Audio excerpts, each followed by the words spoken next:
And we're back with Going Corn, Season 4, Episode number 3 now. It's been a good little break here. We started up, got our first week. And I'm joined, as always, by the guy with the worst hair in the league, Caleb Youngman. Welcome back. You're telling me that? You bet. Mr. In-Home Barber? Get the fuck out of here. That horse shit. It works. All you got to do is just doesn't. cut your head. Yep. It doesn't. Yeah, it does. No way. How much have you paid for haircuts in the last 10 years? Yeah, probably $1,000 maybe. 0. Save my money for other things. So, Correct, like Hinge, Bumble, and Tinder. no. Yeah. Incorrect. Never spent a dime on any of them. Okay. All right. You're the one to talk since you had a subscription to Bumble for quite a few months there. Did I? Yeah. No, I didn't. And then you canceled it. Yeah, because because I didn't know I accidentally pressed it. Nope. You had it. No. You had it. You tried it out. You said, I didn't like it. And then you got charged again. For multiple months. It was 1 2 month. months. This was back in fucking 2018. 2 months. You clown. Anyway, let's get back to the Wiffle. Had our first split week of Wiffle here. Potentially more. We'll see. But so we're gonna go over what happened. Probably most people know by now, but we'll kind of go over a little bit of the games, go over scores, and then we'll take a break and look ahead to next week. Kind of guessing. It makes it hard to do a show, even if we were to do a show right before, next Wednesday. Games will have already been played by that time. So, anyway, we're going to start off with the Tacos and Riot matchup. Matchup of the century right here. And in no shocking fashion, the Riot won because of the lineup that was trotted out there by the Tacos of Mike. Who else was that other guy? Jordan. Jordan. And Tyler. And Josh Smith, who is not good. Or wanting to be there, one of the two. Absolutely. Either or and. I mean, both. Tacos lose 11-6 in the first game. Came back, had bases loaded. Tim got out of it, and then the Riot walked all over the Tacos. 16-2 in the second game on Harambe. So, anything to say about that series? Tim and Marty driving in 21 runs between the two of them. That stat in and of itself should make Tyler want to vomit. So. Out of 27 total runs, Tim and Marty got 21 of them. There's really not much to say here, except Tyler's just got to be better. Well, yeah, I know. He. I mean the lineup they hit pretty well. They were awful. Average. Mike was awful. Josh was batted 700. T-Walk was 500 in the first game. Jordan Tolk was 570, 4 for 7. They gave up 11 runs and 16 runs to the Riot. Correct. Well, Marty can still hit. I mean, that's kind of one thing that kind of stands out, I guess. Marty's still a good hitter, but yeah, this pitching, who knows? But he batted 700 this week, 12 hits and 17 at bats, 8 singles, 4 home runs, 10 RBIs. So, struck out 3 times. So, I mean, not much there for that matchup. Let's move on to the Barnstormers and Melonheads. Now, a lot of people picking Melonheads to sweep in this one. Turned out the Barnstormers would sweep. What do you got for the scores on that one? It was 5-3, and then, it was actually 7-4 and then 5-3. Matt Kuna was the difference in that series. Absolutely. I mean, he changed the game with his bat. I actually got to watch the majority of that series on the mound. He was a third shutdown arm. Gags did a good job of being that quote-unquote number one.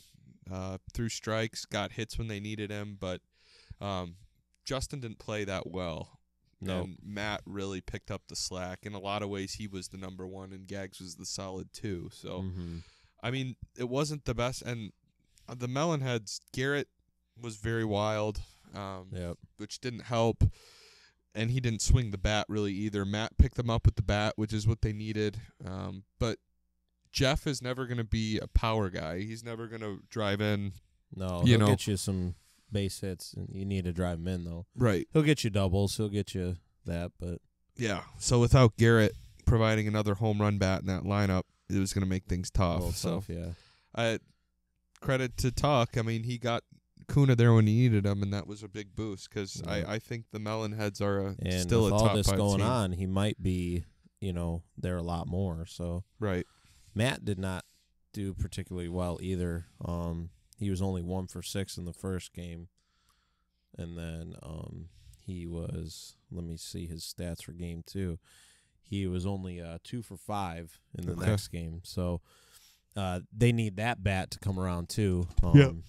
We kind of knew the pitching would be a little bit like Jeff throws well enough, but he throws kind of straight. So I think that kind of came up a little bit with good hitters on the Barnstormers that see, good pitching, like good fast pitch pitching a lot.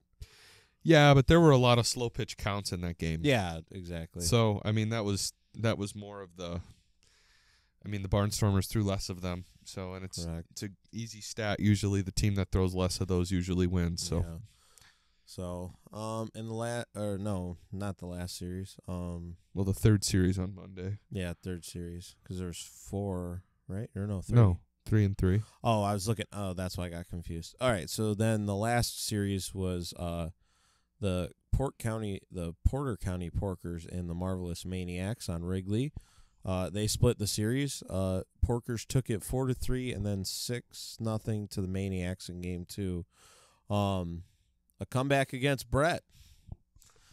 Doesn't happen often. Ian needs to take that ball and put it in a case and frame it because I would put a lot of money that that won't happen again.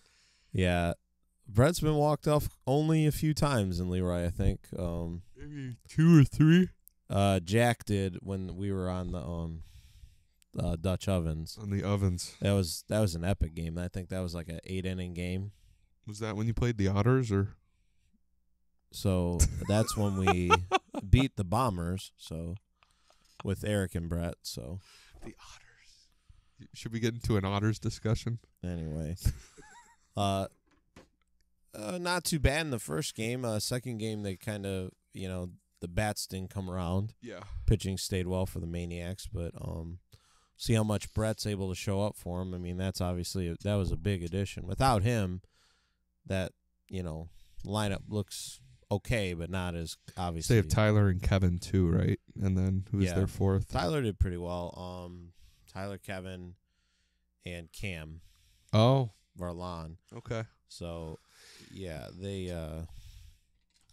have some good, good players on there, but obviously Brett, gives them a way bigger boost than anyone else they would have had. So sure. Ian looks like he struggled a little bit in game 1. He was the only one that gave up runs for him. Yeah.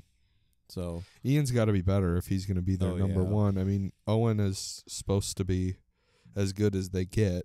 So, he was a $50 player last year in the limited time that he had. But yeah, and he didn't show up, I guess, because he's injured. Yeah, with his arm, I guess. So, we'll see. Not a great sign for them.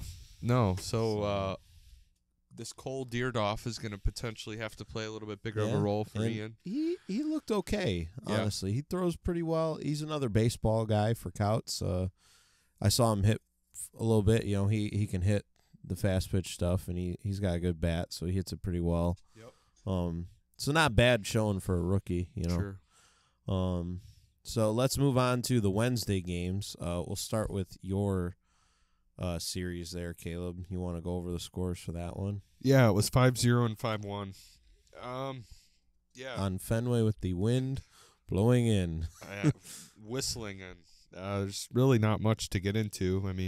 We took advantage of a few innings where guys couldn't hit the board, and we did hit the board. So, that was really it. I hit a homer out once, had a few doubles, but, I expect it to be low scoring. We pitched well, so holding team to 0-1 runs is always a good thing. So That's the thing. I mean, if there was any chance of anyone beating like your team, especially week 1, had to have been able to take advantage of the fact that you couldn't hit the ball out, but they Correct. didn't. So, Yep. that was kind of a big thing there. I mean, Vince, from what I saw, looked good. pitching wise, Pitching-wise. I mean, hitting, though, all those hitting stats are going to be terrible, right? I mean, Sam was, what, 2 for 10, you said? I don't. Let's see. Something like that. I mean, Look it up right now. yeah, well, Oh, Sam was 3 for 12.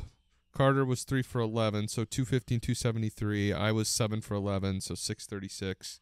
And then James was 6 for 12, 500. So, okay. but Yeah, I mean, but not a lot of not a lot of power. no. I mean, I well, have- not a lot of hitting wise. I mean, in terms of like The Flamingos, it singles, was doubles. Luke Ballish was 2 for 10. Vince was 2 for 10. Grant was 0 for 9, and Elijah was 4 for 9. Yeah, not that lineup. Not Hitting wise, not gonna do a lot. So they're gonna need to get some reinforcements. I mean, big ups to Grant though for taking over this team at the last second due to another owner dropping out. So just insane. We'll see ya. Somebody saw Elijah and said, "Oh, wait, Elijah's here?" And I was like, I guess somebody got a hold of him. I don't know. Yeah. Right. I think it was James that said that. So, Yeah, exactly. Let's go on to my series then, and we'll talk about the other one last. There's a lot to dissect in that one. Narwhals and Sluggers split. F the haters. Everyone but my boy Justin Deckinga picked the sweep for the Sluggers. Greg's back on his bullshit. I know I'm just on it now. So I've never been back on it. This is the first time in franchise history that we've won any games on opening day. So Big news. So Big news. 11-9 loss in the first game, and then 13-5 win in the second game. We had a Dave had a chance chance there. to win it in game 1, right? Yeah. Then Obamagate hit. Stop. So then, like, Eric just threw 3 pretty good pitches. He took the first one because he was going to try and take a strike. Took the next one that was, pretty well spotted. And then the third one, he said he just froze, kind of wanted it to be ball, but it wasn't. So we had a chance. But, I mean, that's what I'm saying is we put ourselves in a lot of good spots. I mean, even though we gave up quite a bit of runs, the wind was then howling incredibly out on that field. Quite a few home runs. We couldn't get anything in the air game 1 really to kind of help us out. Game 2 hit pretty well. Took advantage of 2 big innings. We had 6 in one and 7 in another. So took advantage of the pitching when we needed to. Yep. Zach Heist did pretty well. Hit a big grand slam in that second game to put us up. Okay. So, pretty good overall series. I like what I saw. Schaff, after the first inning, he gave up 3 in the first inning of the first game. Yep.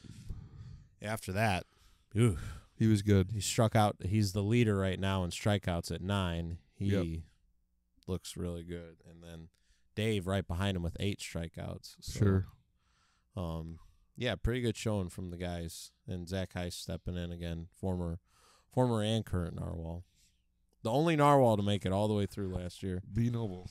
So, and then the nightmare that was The fuck fest. the Sliders and the Badgers.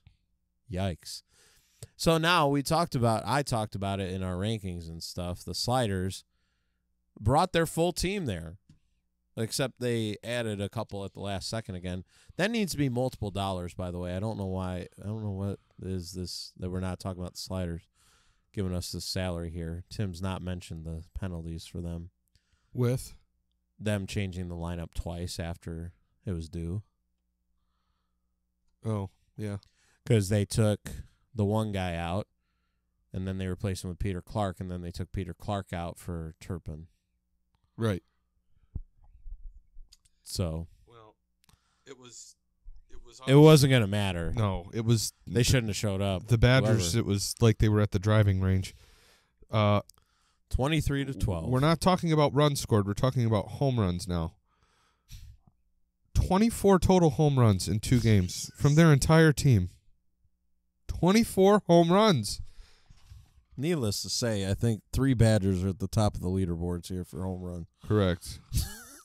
I mean, it was all you needed to do was get out a wedge, and you were going to hit it about 170 feet on Minute Maid. I think Bo almost hit the barn on one. He did hit the barn. He hit it into the damn barn. It went through the window. Meanwhile, I'm sitting there absolutely railing a 112 Needless to say, mile the an Sliders hour. got swept 23-12 and 19-14. Gosh. Not much else to say about that. I mean, Kubaki, 0 ERA. He might be broken for the rest of his life. 0 but- ERA, 1 torn hamstring. So, but a guy been working out with his brother-in-law, but have a little tough time, you know. I felt bad for him, but ended up finishing out the game like a trooper and Pushed probably through. went home and got a rub down, you know. But Something. This series was I mean, some of these ERAs he are was just sitting down the outfield at one point. It's like, oh, might as well. Bo with a 36 ERA, Jared with a 10 ERA, Vogus with a 22 ERA, 26 earned runs. I mean, the stat of the night, though, has to be from the Sliders. We've got Moselle with a 72 ERA, 12 earned runs, and 1 inning pitched. In one Have they only entered 1 game worth of stats yet? No, both games are in. Oh, 1 inning pitched. That means he only got through 1 inning. Yes, Okay. because out of the 2 innings he pitched, there's got only max 1 runs. inning he got out of. Brian Travis with a 78 ERA, 13 earned runs. Turpin with a 30 ERA, 10 earned runs. I mean, Abysmal. opposing hitters hit 812 against Brian Travis, 800 against Moselle. They're seeing the ball really well. Wow. Jeez. Yeah, I mean, it does come down to, the wind, but holy cow, they were just on one yesterday. Not much else you can say about that. I mean, they were just on it, you know, like when you're hot one week, you know, that's how it works, especially when the wind's blowing out like that. I mean, they were on Minute Maid and the ball was coming into the corn shed. It almost hit the pitcher at one point, one of their home runs. I mean, that's That's how far a they nuke. tanked that ball. It's a nuke. From Minute Maid to go over the berm Meanwhile, and it was, almost it was a fantastic swing to get it past the pitcher on Fenway. So So that's week 1. Pretty interesting week. Monday was no wind, pretty cold. Wednesday, a lot of wind, pretty mild day, 60s. You know, no rain or anything. So that was great. That all held up. you want to run through standings before we go to the break? Oh, sure. Let's do that. So our 2-0 teams right now are the Barnstormers, the Badgers, the Liners, the Riot. The 1-1 teams, we have the Maniacs, Narwhals, Sluggers, and Porkers. And then the Tacos, Flamingos, Sliders, Melonheads at 0-2. So, yeah, lots of good matchups, lots of good games there. So when we come back, we're going to take a break. We're going to come back and kind of guess what the lineups will be for the next series on Monday and Wednesday. And see you on the other side. And we're back on the other side. So we're going to preview next week's matchups. Now, Caleb and I, during the break, did our best to try and figure out lineups due to injuries and due to kind of other factors that might happen. So, and we'll kind of explain that throughout. But first one we're doing is the Porker Sliders. This will be an interesting matchup. Do we want to give our predictions at the end after we talk about it? Cool. So I'll go over this matchup. So the Porkers, we have probably the same four of Cole Deardoff, Ian Garvelia, Al Friedman, and Shane Anderson. If Owen is still hurt, because that's why he missed this week, I think that they'll probably just roll with the same lineup. Pretty good lineup. They won them a game, so Sliders, we predict them having the same lineup as well of Texas, John Anningberg, Jordan Moselle, and then Zach Turpin filled in pretty well for him. So, what do you think of this matchup, Caleb? Oof. It's going to depend on pitching, and I think right now it's advantage Porkers on that, I would say. So I'm going to – although, I mean, if the Sliders get hot and can hit, I mean, that makes a big difference too. So they did score quite a bit of runs. It's just that if their pitching holds up. Right. I'm going to say split Porkers Sliders 1-1. I'm going to say the Sliders go 0-4. So bold. I'm predicting a Porker sweep here. Okay. So, I think Shane did pretty well. If Ian hits better and pitches like he can, from what I heard, he was right around the zone with a lot of his pitches. Just still throwing hard, but as long as he can hit the board and kind of neutralize, Texas, I think, was their main threat. Obviously, he had most of their offensive stats. So if you can kind of neutralize him by throwing early strikes, I think that will kind of slow down that lineup.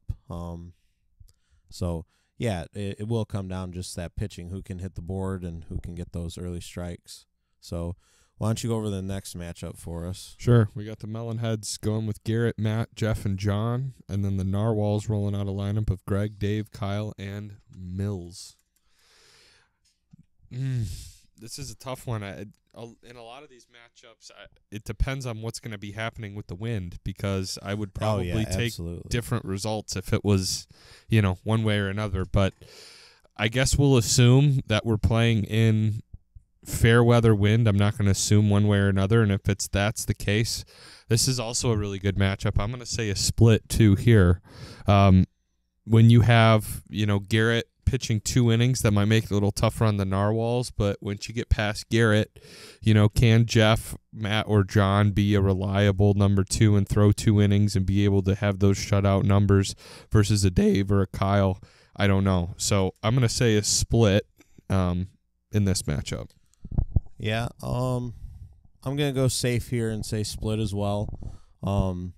Still kind of getting in our groove. We did pretty well yesterday, but they're just a good team, and if you could get a split against 2 good teams 2 weeks in a row, especially from an aspect of, another new player at our 4 with Mills coming in, with the wind, it just depends, because, blowing out, I think we can do either way. If it's blowing in, our guys are going to do really well pitching-wise.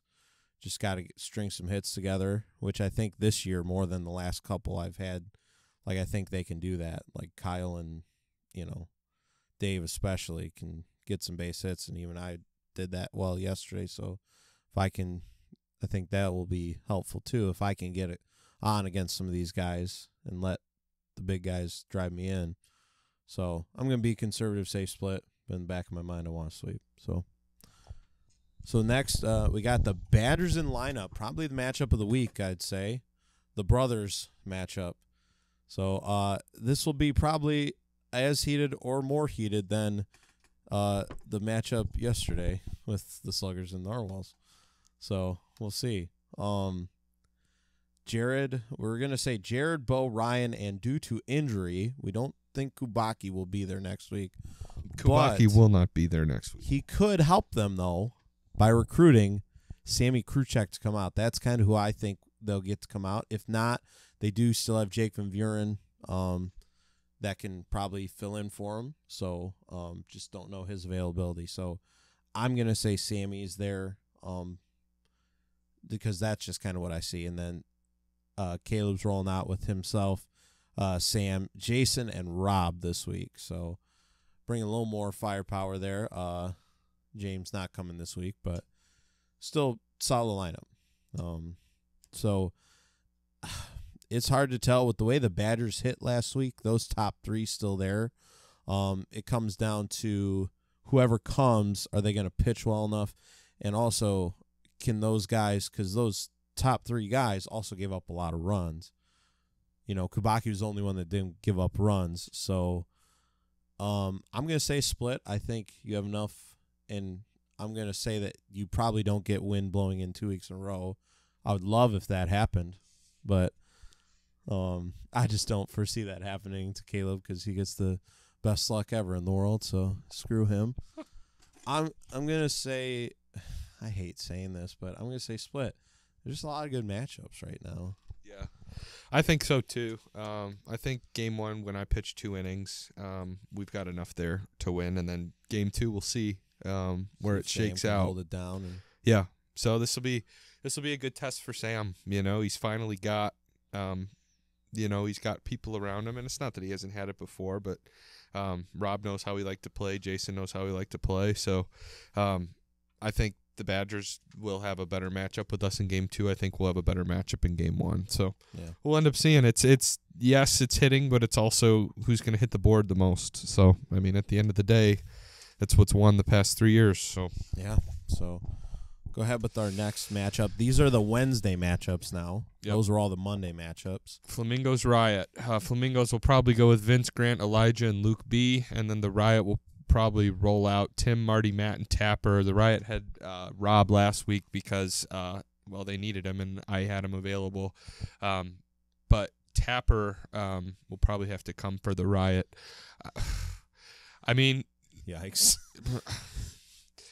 This is the hardest one to pick, I think. Yeah. Grant is a really bad pitcher. So is Kyle.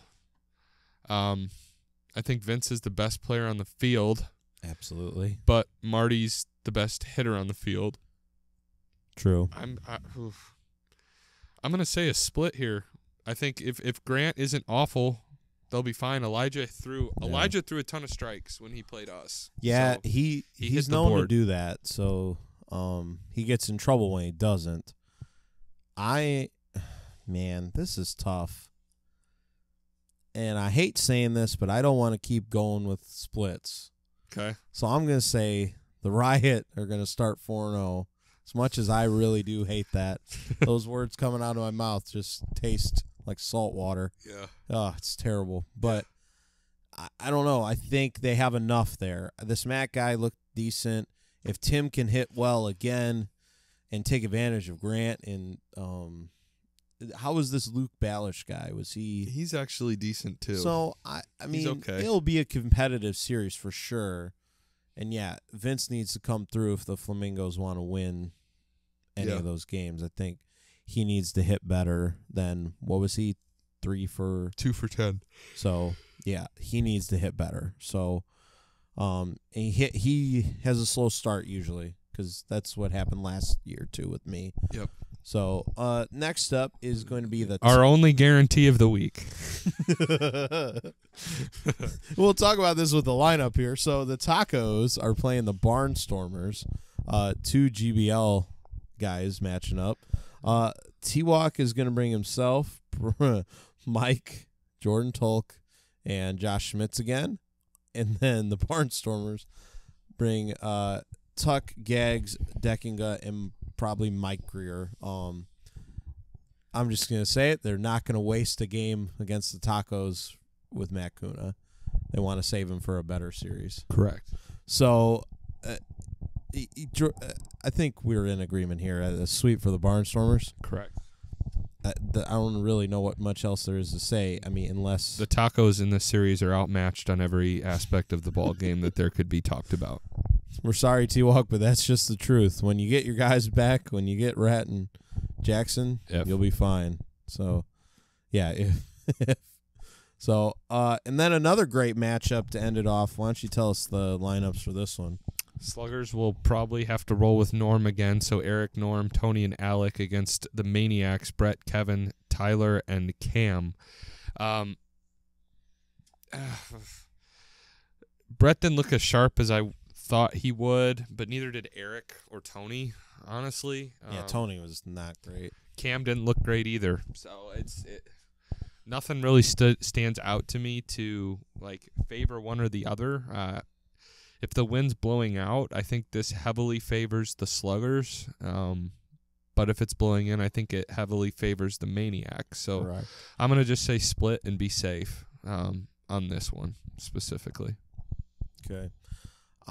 Yeah, I mean, Tony, not so great. He had that one big inning that kind of screwed him on the mound.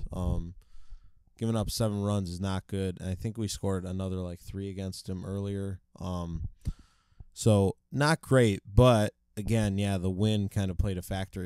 He only throws a riser, so that can tend to kind of, hurt. Those movement pitches hurt when the wind's blowing out because it kind of stops them almost as they're going. Especially if you don't throw it as hard as like somebody like you or Brett or some of these other people that throw hard. Yeah, this is a very tough matchup too. I'm gonna stay with the hot takes today. I'm gonna say the Sluggers sweep. Okay, Eric it's not gets a the hot revenge take. on his brother. It's not a hot take. They could very easily see that happening. Yeah, I know, but trying to avoid. You always say I never do anything on this podcast. So, Well, good for you.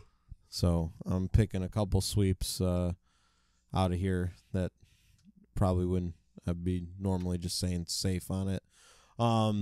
So those are the matchups for week 2. I did ask a question on our Twitter at GoingCornLWA. I said, with week 1 in the books, what's your biggest surprise from this week? I got 4 responses. Thoughts on who all 4 responses were from? The Bush League Badgers. Oh, thank you, sir. And one from Jared Youngman. Oh, okay. So he forgot to switch over to the Badgers account for Correct. one of them. So, the Badgers said the Narwhals picking up a big time win. Be noble. The Riot's pure dominance of the Tacos, will it continue? Probably. Next week. Jeez. I picked the Riot's sweep. The complete change in weather from Monday to Wednesday. That was crazy. Yeah. Because then also, didn't it rain Tuesday? Yeah. And it's rained a lot today. So Correct. at least we avoided that. And then Kubaki getting out 3 to 4 times in 2 games. Mr. Opening Day. That's what they call him. And with a torn glute muscle, never to be heard from again. At least he went off in the right way. A trooper. Sitting down in the center field fence. His balls were hit over his We'll head. see ya. Cool. See ya. So, is there any question you'd like to ask me or anything? No, We this steal isn't from this isn't the Orville? horrible pod. Come on. No, fuck that. Oh, that's a good question. No. Those guys are doing good over there. Good They for them. are. I was the one who told Al he needed to get a podcast going. So It's nice to see some other Indiana podcasts with Well, some and consistency. and So they'll get over the awkwardness a little bit. It took us a good season and a half before we figured out how not to be weird on the mic. So some people would say we're a little bit better than before. So I'd hope. We've been doing Hey-o. it for 4 seasons now. So 4. Yikes. Well, yeah, and how much we still got to remind everyone that Tim at one point was the co-host of this podcast. he's Thank also the Lord that never happened. he's also the currently the host of the Fireside Chat. So check Who? them out on Twitter at Who now? Fireside Chat. What about the Strike Zone? They recorded an episode after the draft. Still haven't heard it. Oh, we'll release it on Wednesday. Yeah. Yeah, we'll Interesting. see ya. So, any other thoughts? Anything else before we wrap this up? A little bit of a shorter show today. No, and these won't be as long. I mean, we're gonna try and keep them a little bit shorter. We'll If have we have a guest on, it'll be a little bit longer. We're gonna try and do an interview or two, but yeah, no, we'll keep it short and sweet. We'll give you the info you need, and we'll make a few takes. That's us. So enjoy the weekend. We'll see some of you out on Monday and see some of you out there, obviously, on Wednesday. So And at station because it'll be open. no, I won't be attending. Yeah, you will. So, for Caleb, for myself, this has been Going Corn. See ya.